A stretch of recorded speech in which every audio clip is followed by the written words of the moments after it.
A Souza Produções convida você a se tornar um patrocinador. Semeie no nosso ministério. Com a sua oferta poderemos produzir muito mais vídeos. Este é um ministério independente e, por isso, precisa da sua participação.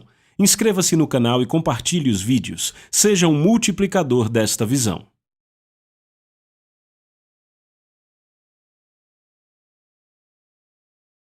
Os versículos usados nos vídeos que traduzimos nem sempre correspondem a versões em português. Muitas vezes precisamos traduzir do original em inglês para fazerem sentido no contexto do vídeo.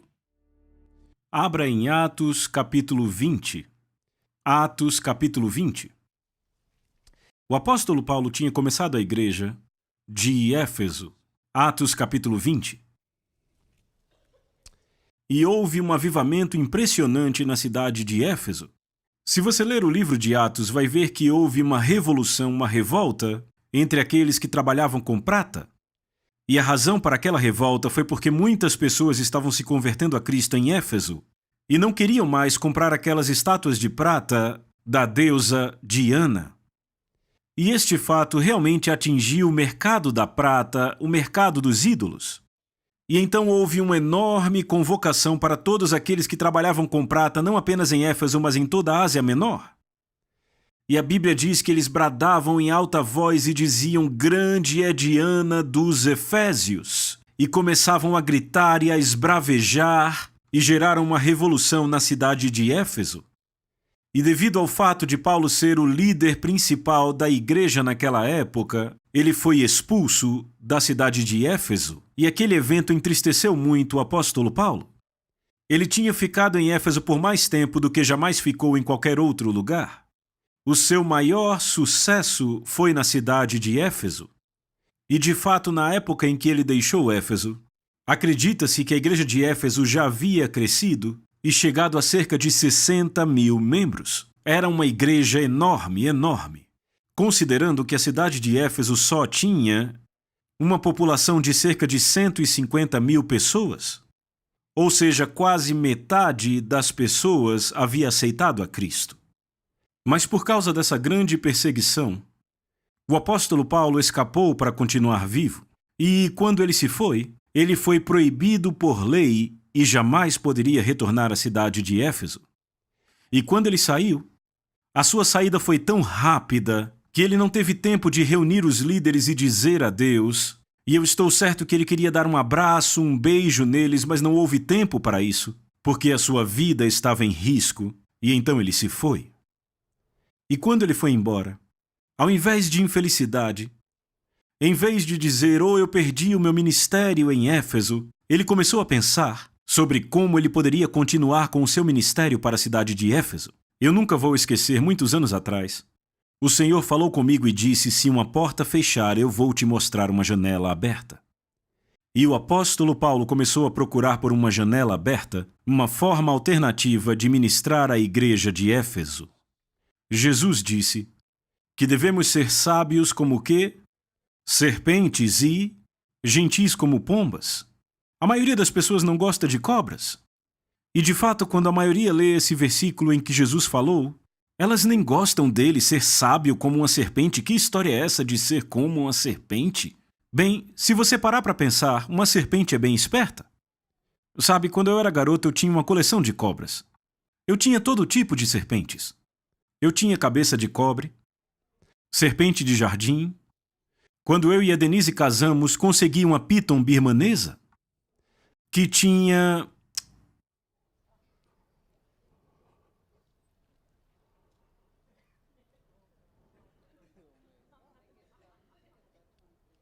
cerca de 3/4 do tamanho desta parte frontal. Eu tive uma piton birmanesa. Na faculdade eu tive uma piton reticulada. Ela era quase do tamanho dessa parte frontal aqui. Eu detestava aquela cobra, eu morria de medo dela. Eu comprei ela porque alguém me disse que ela não podia ser domada. E eu não acreditei, eu tinha domado todas as cobras que possuí, mas quando eu fui comprá-la, imagina, o cara de quem eu comprei, ele dormia com aquela cobra. Ele dormia com aquela coisa. E o nome da cobra era Lúcifer. Bem, eu não queria levar Lúcifer para minha casa, eu mudei o nome dela e passei a chamá-la de Andréia. Era o nome de uma garota na universidade que eu simplesmente detestava.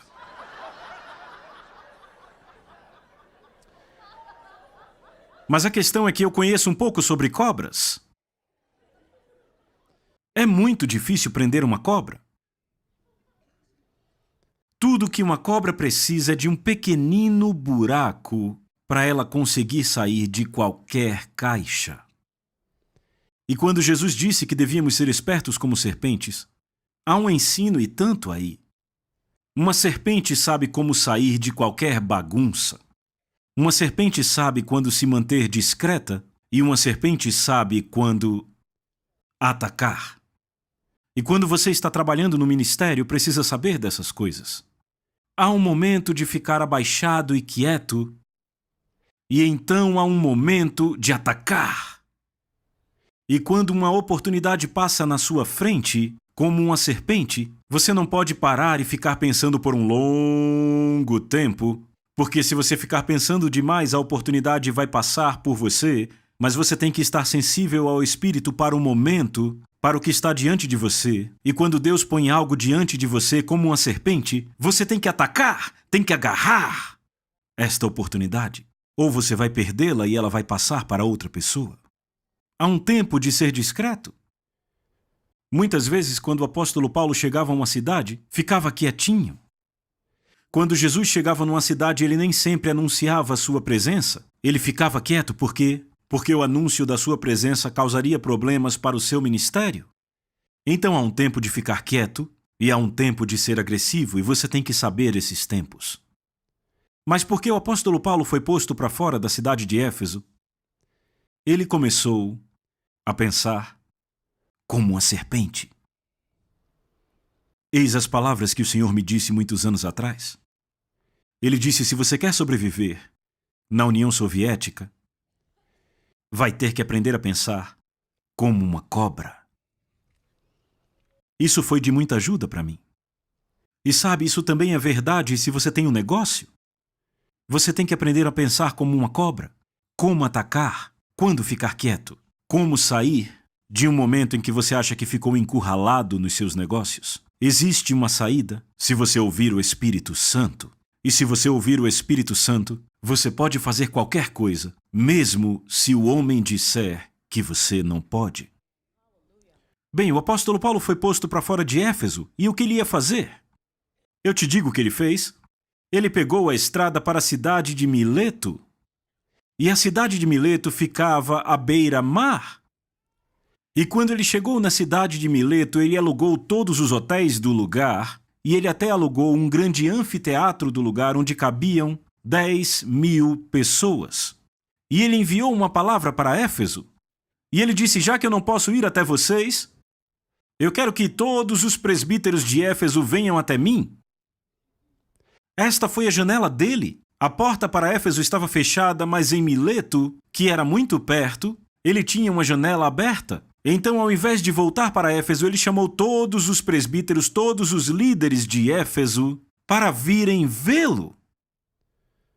Quando as pessoas leem que Paulo se encontrou com os presbíteros de Éfeso, eles acham que foi numa sala quieta e escura, com algumas velas ali acesas, e lá estava Paulo e apenas algumas pessoas, mas não foi assim que aconteceu.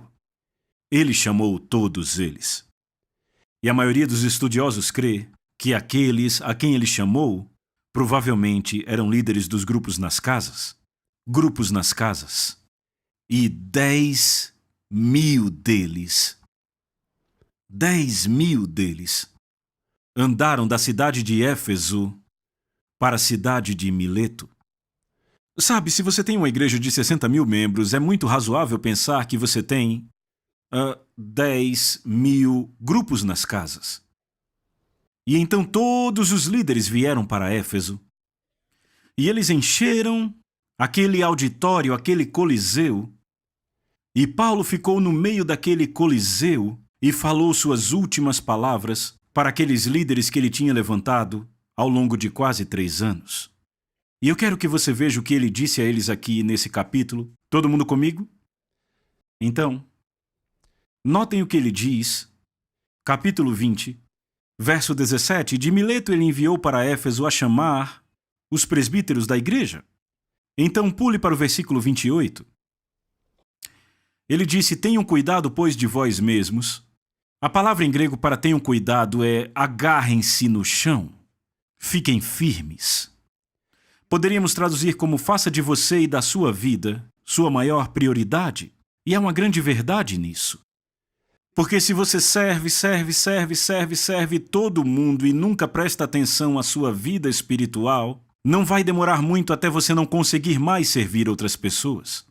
Paulo não estava ensinando egoísmo, estava ensinando razão. Você tem que se alimentar. Você mesmo tem que crescer, da palavra grega epago. Ou seja, vocês fiquem firmes, cuidem muito bem da sua própria vida. Ele disse: tenham cuidado de vós mesmos, permaneçam firmes, e de todo o rebanho, sobre o qual o Espírito Santo os constituiu bispos, para alimentardes a igreja de Deus, que ele comprou com seu próprio sangue. Verso 29, pois eu sei que, e no grego é dobrado, pode ser traduzido eu sei, enfaticamente sei disso. Paulo está usando os termos mais fortes. Que após a minha partida, lobos vorazes entrarão no meio de vós, não poupando o rebanho. E também dentre vós mesmos se levantarão homens que falarão coisas perversas para arrastar os discípulos atrás de si. Deixa eu falar um pouco do verso 29. Paulo diz: eu sei disso, que depois da minha partida, repitam, depois da minha partida. Por que depois da partida dele? Porque Paulo era um líder espiritual tão forte que estas pessoas nunca tentariam avançar seus planos tolos enquanto ele estivesse na igreja. Todos já sabiam que se eles viessem à igreja tentando mercadejar suas falsas doutrinas, ou arrebanhar sua própria multidão, ou tentar separar parte da igreja para que seguissem a eles, eles sabiam que se Paulo estivesse na igreja, ele acabaria com eles, porque ele não permitiria isso dentro da igreja. Sabe, quando você estuda Ezequiel capítulo 34, anote aí, Ezequiel capítulo 34, Deus fala com os pastores de Israel. E uma coisa que ele diz aos pastores de Israel é que ele quer alimentar as ovelhas, ao ponto que as ovelhas iriam se deitar em verdes pastos. Elas se deitariam em verdes pastos. Bem, o único momento em que uma ovelha se deita é quando ela se sente a salvo, em segurança. O que significa que há uma responsabilidade do pastor local de garantir a segurança dentro da igreja local.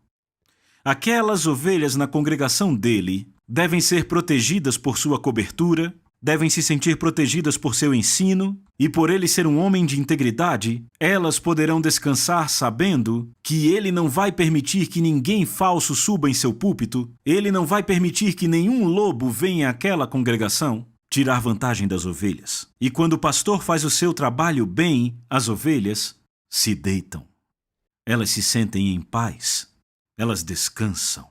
Muitos anos atrás, um famoso casal veio à nossa igreja em Riga e tinham tido um novo mover de Deus em suas vidas. E era uma coisa muito radical. E de fato eu nem tinha nada contra aquilo, mas eu era contra aquilo em nossa igreja, para a nossa igreja. Eles queriam fazer algumas coisas durante o culto que eu sabia que a KGB da Letônia não permitiria, e de fato naquela época em particular, eu estava sendo muito observado. Tinham acabado de publicar artigos nos jornais sobre mim, me chamando de lavador de dinheiro internacional. Estavam procurando qualquer razão para cancelar nosso visto e nos expulsar do país. Disseram que eu era um especialista no uso do hipnotismo e eu nem sei como isso aconteceu. Pegaram até uma cópia da carta que eu envio para os meus parceiros aqui nos Estados Unidos e os psicólogos deles analisaram aquilo e disseram que eu era um mestre no uso de palavras e que com as minhas palavras eu conseguia controlar e mudar a forma como as pessoas pensavam. Eu vou dizer, esse foi um dos melhores elogios que já recebi em minha vida.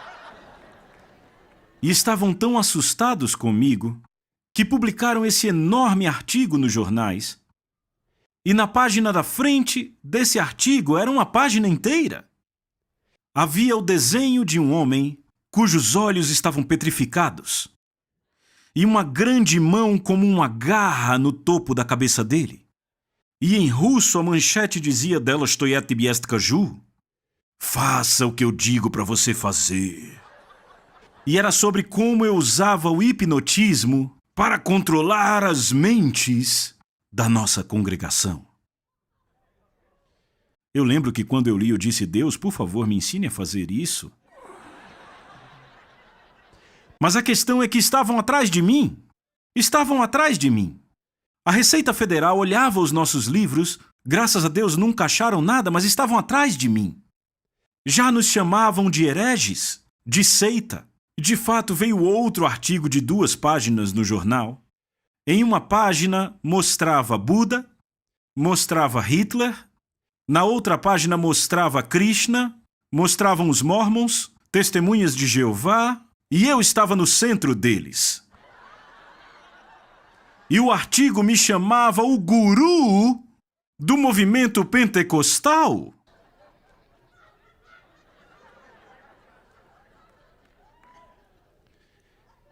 Então nós estávamos nos holofotes. E quando esse casal veio à nossa igreja, eu disse a eles: eu creio nos dons do Espírito Santo, amo os dons do Espírito Santo, amo quando as pessoas caem, amo quando elas riem, amo tudo isso. Mas agora não é um bom momento para isso em nossa igreja. Eles vão entender errado o que estamos fazendo, então eu peço a vocês para ensinar. É tudo o que eu peço que façam. Eu quero que vocês ensinem. Não é que eu seja contra o Espírito Santo, mas eu sou o pastor dessa igreja e o Espírito Santo está me dizendo que agora é hora de ficar abaixado. E então eles subiram no púlpito da igreja, abriram suas Bíblias, começaram a ensinar e disseram: bem, o pastor já nos disse o que não podemos fazer aqui hoje, mas o Espírito Santo está nos dizendo para fazer algo diferente.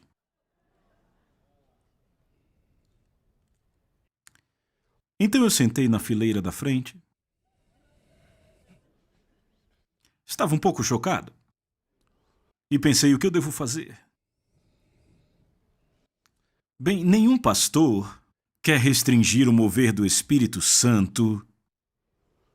E eu não queria que a igreja pensasse que eu era contra o mover do Espírito Santo. Mas ninguém mais naquela igreja estava na posição que eu estava. E se aquele culto saísse muito do controle, aquela igreja poderia ter perdido o pastor? Então eu fiquei ali sentado observando alguns minutos, enquanto eles começaram a fazer tudo que eu os proibi de fazer.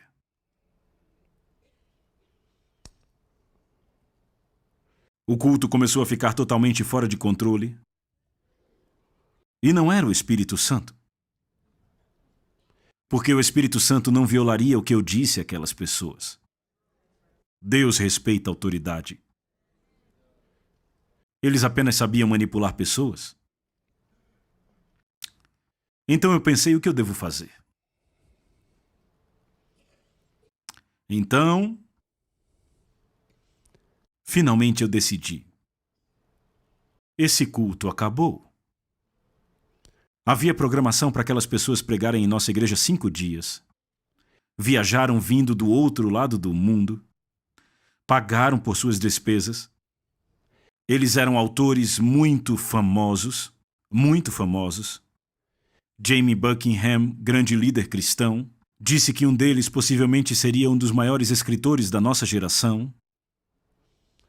E o que eu devia fazer com aquelas pessoas? Quer saber? Nem me importa quem são. Eu disse para não fazerem aquilo, e esta é minha casa, é a minha igreja, e meu papai me ensinou: enquanto você viver debaixo do meu telhado, vai obedecer às minhas regras.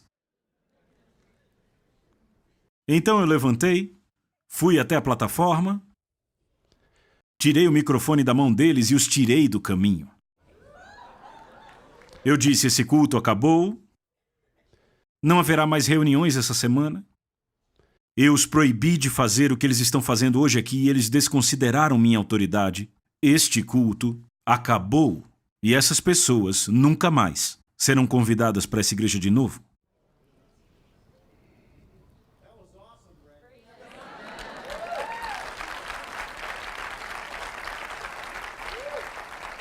Sabe o que eu fiz pela minha congregação? Eu mostrei para a minha congregação que quando o pastor está lá, eles podem se deitar em verdes pastos. Não precisam se preocupar, pois a tolice não vai entrar em nossa igreja, porque eles têm um pastor que vai tratar com isso até mesmo, se for difícil. E isto criou uma atmosfera de paz dentro da igreja. Bem, o apóstolo Paulo era esse tipo de homem. O apóstolo Paulo era um homem que não tinha medo de dizer exatamente o que ele pensava. E, de fato, Paulo raramente usava palavras dóceis quando se referia aos que causavam problemas. Se olharmos no livro de Filipenses, ele fala dos judaizantes e os chama de cães. Ele diz, agora eu vou falar com vocês dos cães. Você não concorda que é uma terminologia bem forte? Se eu subo aqui hoje e alguém levanta a mão e diz, irmão Rick, o que você pensa sobre essa pessoa? E eu digo, sim, eu vou dizer o que eu acho desse cão. Ia chocar algumas pessoas. De fato, algumas pessoas iam dizer que eu passei um pouco dos meus limites. Foi como o apóstolo Paulo falou. Então, aquelas pessoas que vieram com motivação espiritual impura, elas sabiam que nunca iam conseguir nada enquanto Paulo estivesse lá. Elas sabiam. E então agora Paulo diz, eu sei disso. Depois da minha partida. Ele sabia que eles nunca tentariam nada enquanto ele estivesse lá. E amigos, eu vou dizer, não se ofenda se você acha que seu pastor é muito severo. Agradeça a Deus que você tem um pastor forte.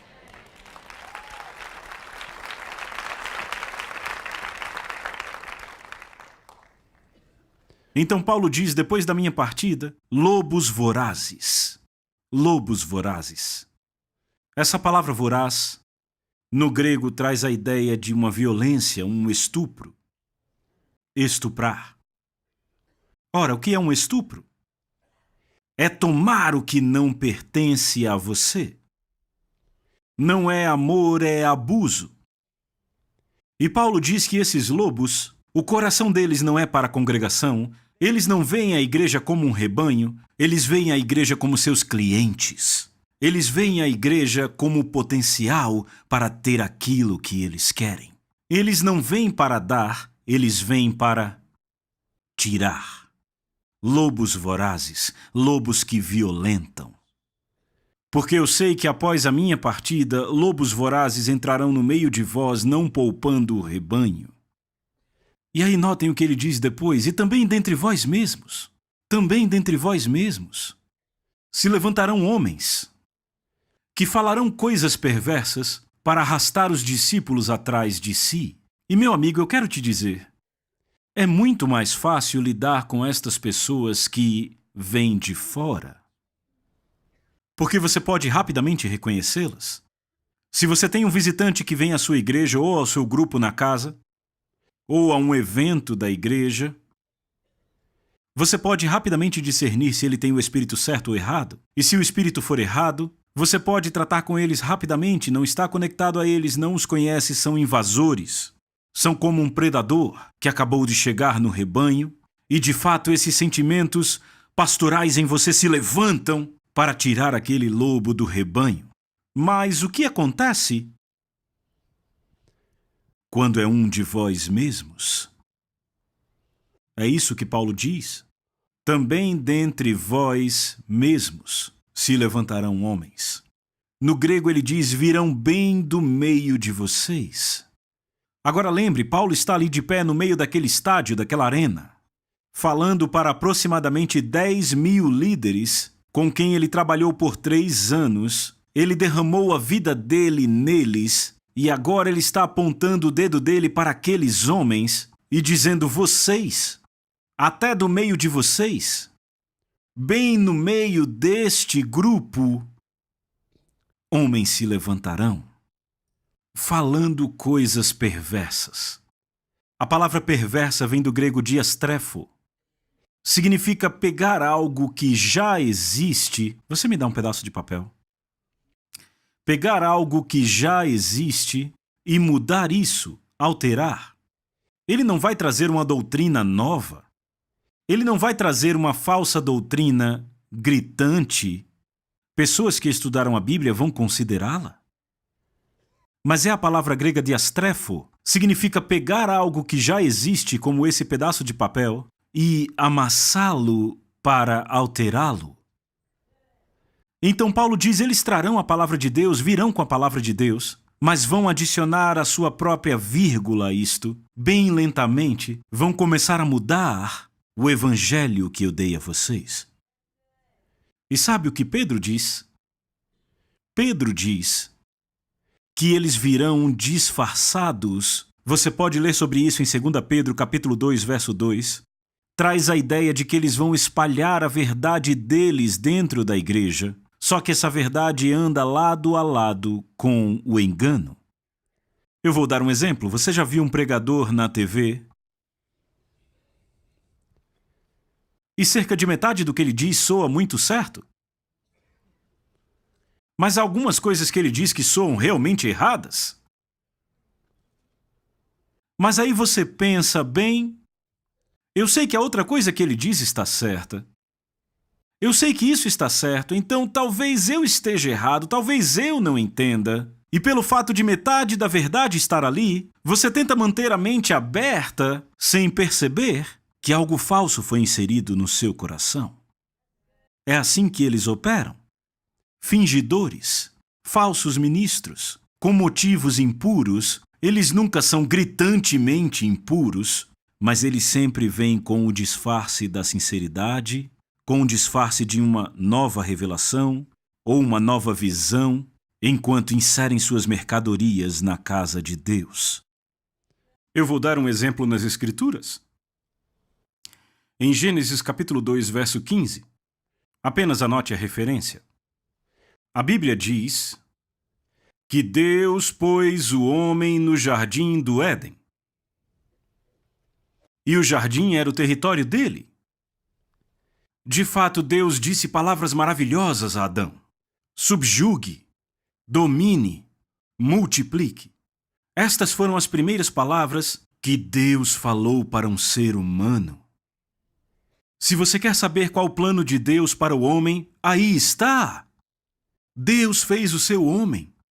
E as primeiras palavras que saíram da boca de Deus para o homem foram: subjugue, domine, conquiste, aumente, multiplique. Este foi o sonho que Deus pôs no coração do homem. E então, Deus o pôs no jardim. Ele pôs o homem no meio daquele jardim. O Salmo 8 diz que Deus coroou o homem com glória e honra. Deus deu ao homem tanta autoridade que lhe deu autoridade até sobre as estrelas, sobre o sol e a lua. Tudo isto estava sob o domínio de Adão. E Lúcifer odiou isso. Ele odiou isso. Se você ler o livro de Isaías e Ezequiel, a Bíblia nos diz que anteriormente houve outro Éden. A Bíblia até chama de Éden. E a Bíblia diz que antes do engano ser encontrado no coração de Lúcifer, que Lúcifer andava sobre pedras sagradas no jardim sagrado. Havia um trono naquele primeiro Éden, e Lúcifer sentava ali, era o trono dele. Ele era o rei, era como um soberano. Ele tinha autoridade sobre todos os outros anjos. E agora ele foi deslocado dali pelo juízo de Deus. E Deus fez um homem do barro, da lama. A palavra Adão vem de vermelho, da lama que veio do barro. E Deus fez um homem do pó. E pôs aquele homem de barro num trono, onde Satanás anteriormente governou. E agora esse homem feito de barro possuía o lugar que outrora pertenceu a Lúcifer, e por causa disso, Lúcifer odiou aquele homem e decidiu que ia encontrar seu caminho de volta àquele jardim. mas ele não podia entrar no jardim. Porque em Gênesis capítulo 2, verso 15, a Bíblia diz: Deus pôs Adão no jardim e disse para Adão o quê? Cultivá-lo e guardá-lo. Então perceba, ele deveria cultivar. E há um ensino só nisso. Quando Deus dá algo a você, é sua responsabilidade cultivá-lo. Era o território de Adão, ele era rei. Aquele era o reino dele. Ele poderia fazer com aquele jardim o que quisesse fazer, e a ordem que tinha de Deus era de cultivá-lo, desenvolvê-lo, e não apenas isso, mas também foi dito a ele para guardá-lo. A palavra hebraica significa proteger ou construir uma cerca ao redor daquilo. Agora, por que se constroem muros numa fortaleza? Por que você constrói os muros da fortaleza? Porque você sabe que existe um inimigo que quer entrar. Bem, se Deus disse a Adão para guardar, para proteger, para construir uma cerca ao redor, então isso nos garante que Deus explicou para Adão: existe alguém lá fora que está tentando achar um acesso para entrar no jardim. E já que esse jardim é sua responsabilidade para cultivar, também é sua responsabilidade garantir que aquele inimigo nunca conseguirá entrar nesse jardim. E Adão fez bem o seu trabalho por muitos anos. Não temos ideia de quão velho Adão era quando ele e Eva compartilharam daquele fruto, a Bíblia não diz. Mas Lúcifer todo o tempo tentando encontrar acesso naquele jardim. Então um dia Lúcifer estava do lado de fora do jardim. E ele viu uma cobra, a serpente. E ele fez um trato com a serpente. Sabe, o diabo continua fazendo tratos com pessoas o tempo todo. Se você ler Gênesis capítulo 3, verso 1, diz que a serpente era mais sutil do que qualquer fera do... Onde? Do campo. Ou seja, a serpente não era um animal do jardim. A serpente era uma fera do campo, mas obviamente tinha acesso para entrar e sair do jardim. Mas ela era uma fera do campo, não era um animal do jardim. E Satanás fez algum tipo de acordo com aquela cobra, e pessoas têm ensinado que a própria cobra era o diabo, mas a Bíblia não diz isso, a Bíblia não diz isso em lugar nenhum, você não encontra nada disso. Era uma cobra de verdade. E naquele tempo em particular, os animais tinham a capacidade de fala. Essa cobra tinha habilidade para falar. Essa é uma convicção pessoal minha, que naquela época a criação estava em harmonia. Eu acredito que Adão conseguia falar com todos aqueles animais. Se você pensar hoje, dá para ensinar alguns pássaros a falar, um papagaio fala. Não seria de espantar se os animais tivessem um relacionamento com o homem naquela época. E o diabo fez algum tipo de acordo com aquela cobra. O diabo não podia entrar no jardim. Então ele decidiu operar através de alguém para ter acesso. Você está ouvindo? E aquela serpente encontrou o seu caminho, passou pela cerca de proteção, e quando fez isso, Eva deu ouvidos. Adão cooperou, a cerca caiu, e a terra tornou-se amaldiçoada. Gênesis diz: a terra é amaldiçoada por causa de vocês. As pessoas leem isso e acham que Deus amaldiçoou a terra, mas na verdade Deus está dizendo: ela está amaldiçoada por causa de vocês, por causa do que vocês fizeram. Uma maldição veio sobre a terra. A Bíblia nos diz em Romanos 5 que a morte entrou na raça humana. E aí foi quando as rosas começaram a ter espinhos, e foi quando os animais começaram a devorar outros animais. A vida mudou, ervas daninhas, pragas, espinhos, tudo isto cresceu só depois do que Adão fez. Tornou-se amaldiçoado por causa do que ele fez. Mas tudo isso começou porque uma serpente achou o caminho para o jardim. E se você estuda o Velho e o Novo Testamento, descobre que sempre tem sido assim. Absalão e Davi. Absalão foi uma cobra que achou o caminho para o jardim de Davi. E quanto a Jesus e Judas Iscariotes? Judas Iscariotes, um homem que tinha acesso ao círculo íntimo de Jesus, e não só acesso, ele conhecia todos os segredos. Ele era o contador. Ele sabia tudo sobre o dinheiro, quanto tinham, aonde tinham gastado, ele conhecia cada segredo conectado ao ministério de Jesus. Não significa que eram maus segredos, mas ele tinha os seus dedos em toda a informação. E foi atrás desse que o diabo foi. Você está comigo? Aqueles que vêm até você do lado de fora, normalmente só conseguem causar um dano mínimo. Mas quando você tem alguém de dentro, como Paulo disse a eles, e também dentre vós, isso é tão mais doloroso. É fácil repreender alguém que você não ama, mas e quando é alguém com quem você andou por 3 anos, ou 5 anos, ou 10 anos, você orou com ele? Vocês passaram por lutas juntos. Começaram a igreja juntos, começaram o grupo nas casas juntos. Você os amou, confiou neles, a sua alma está amarrada deles de uma forma divina e saudável. Eles estão em aliança com você e então, de repente, eles se viram. É muito mais difícil lidar com isso. E Paulo sabia que isso ia acontecer. Ele disse também dentre vós mesmos. E amigos, eu não quero ficar trazendo más notícias, mas em certo grau isso é inevitável. Simplesmente acontece. Se aconteceu com Jesus, não ache que não vai acontecer com você. Acontece.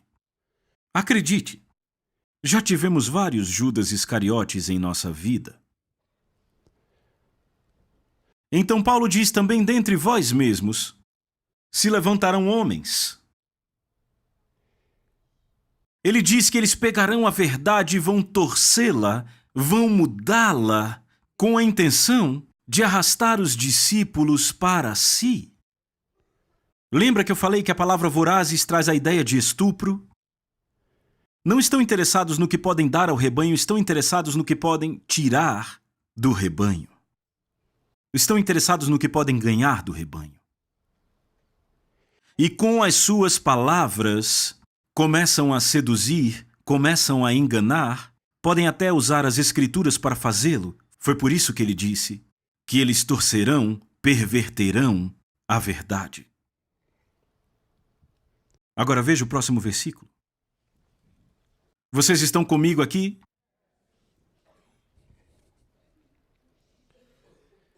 Também dentre vós mesmos se levantarão homens que falarão coisas perversas, e aqui está o objetivo: para arrastar discípulos atrás de si.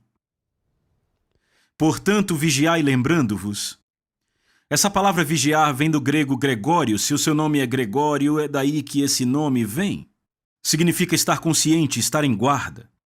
Essa palavra Gregório só era usada se houvesse um inimigo que estava às portas tentando entrar. Então Paulo diz, estejam em guarda, atentos, conscientes, vigiai, lembrando-vos de que durante 3 anos eu não deixei de avisar a cada um de vós noite e dia com lágrimas. Agora,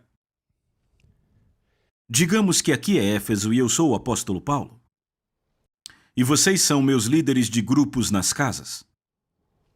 E eu encontro com vocês todo dia e toda noite por 3 anos. E toda manhã por 3 anos, quase 1000 dias, toda manhã e toda noite eu concluo toda e qualquer conversa com lágrimas, dizendo, é isso que vai acontecer quando eu for embora. Eu sei que aqueles com motivos impuros Eles vão entrar, vão torcer a verdade, destruir a igreja e tentar encontrar uma forma de arrastar discípulos para si. Vamos dar uma pausa para o almoço.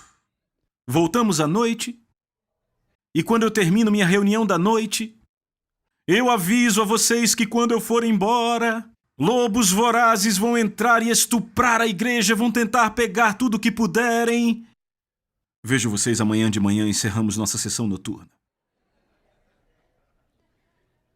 Paulo disse que ele fez isso dia e noite durante o espaço de 3 anos. Agora, como pessoas são pessoas, provavelmente depois das 100 primeiras vezes, já não escutavam mais ele.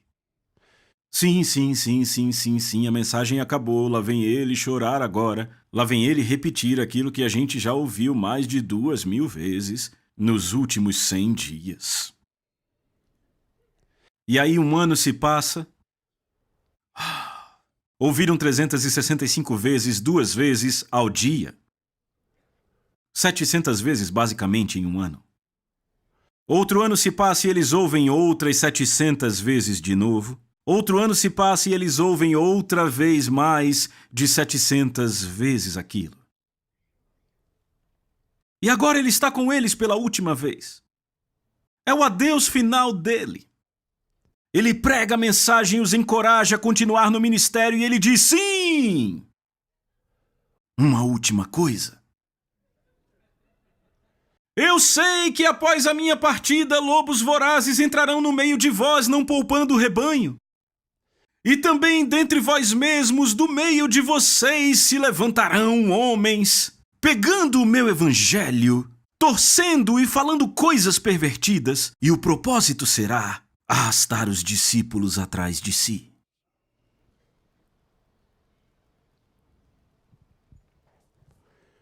Bem, você acharia que já ouviu isso mais de 1000 vezes?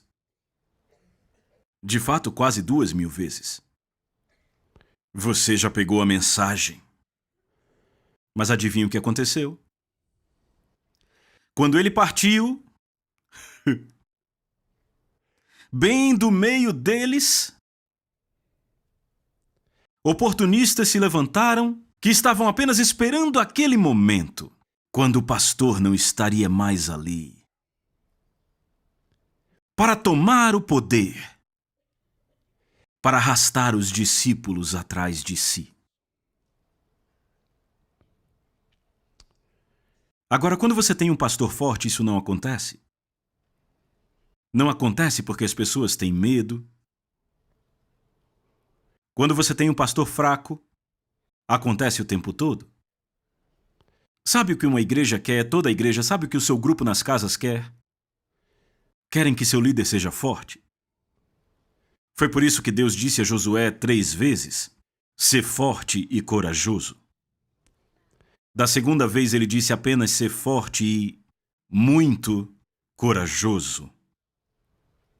Então, quando Josué ajuntou todo o povo repetiu as palavras de Deus. Disseram: "Josué, iremos aonde quer que você nos diga para ir. Faremos tudo o que você nos disser para fazer, e se alguém se rebelar contra você, nós mataremos esse imbecil. Apenas uma coisa pedimos a você.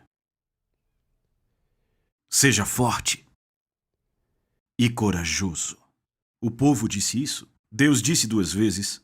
E então o povo disse, repetindo as palavras de Deus. Sabe por quê? Essa é uma das coisas mais importantes que um pastor tem a oferecer para a congregação. Nós gostamos de acreditar que é o nosso ensino. E o ensino é importante, ora, é claro, é óbvio. É o fundamento para tudo. Mas sabe, há muitos mestres excelentes que são pastores e constroem igrejas fracas. Igrejas pequeninas que nunca crescem, porque não têm nenhuma habilidade de liderança.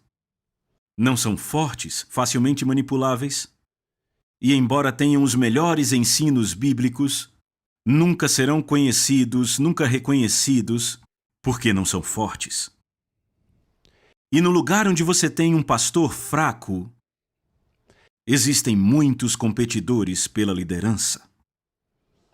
Se um pastor não toma autoridade, outra pessoa fará. Outra pessoa se levantará e vai dizer: se ele não vai liderar, sigam-me. E as ovelhas seguirão aquela pessoa, sabe por quê? Porque ovelhas são ovelhas. E ovelhas querem seguir alguém, elas querem um líder. Querem um líder. Sabe por que o mundo inteiro ama Ronald Reagan? Ele foi um líder. Sabe por que o mundo amou Margaret Thatcher? Ela foi uma líder. Por que os Estados Unidos amam George W. Bush? Ele é um líder, ele é forte, é ousado, é corajoso. Para mim é impressionante a União Soviética ter amado Stalin, um assassino. Mas quando ele morreu, a Rússia ficou paralisada por 3 dias, porque estavam de luto chorando pela perda do seu grande líder, até nas prisões. As prisões que estavam cheias, transbordando até a tampa de pessoas que ele tinha mandado para a prisão, até os prisioneiros choraram por 3 dias, porque Stalin era uma figura gigante na mente deles. Eles não sabiam como iriam sobreviver sem a sua liderança e mesmo com toda a sua maldade, eles o seguiram. Porque ele liderou. Vocês estão comigo? Este é o poder da liderança. Pessoas são ovelhas. E pessoas seguem. E vão seguir aquele que liderar. A Soso Produções convida você a se tornar um patrocinador. Semeie no nosso ministério. Com a sua oferta poderemos produzir muito mais vídeos. Este é um ministério independente e, por isso, precisa da sua participação. Inscreva-se no canal e compartilhe os vídeos. Seja um multiplicador desta visão.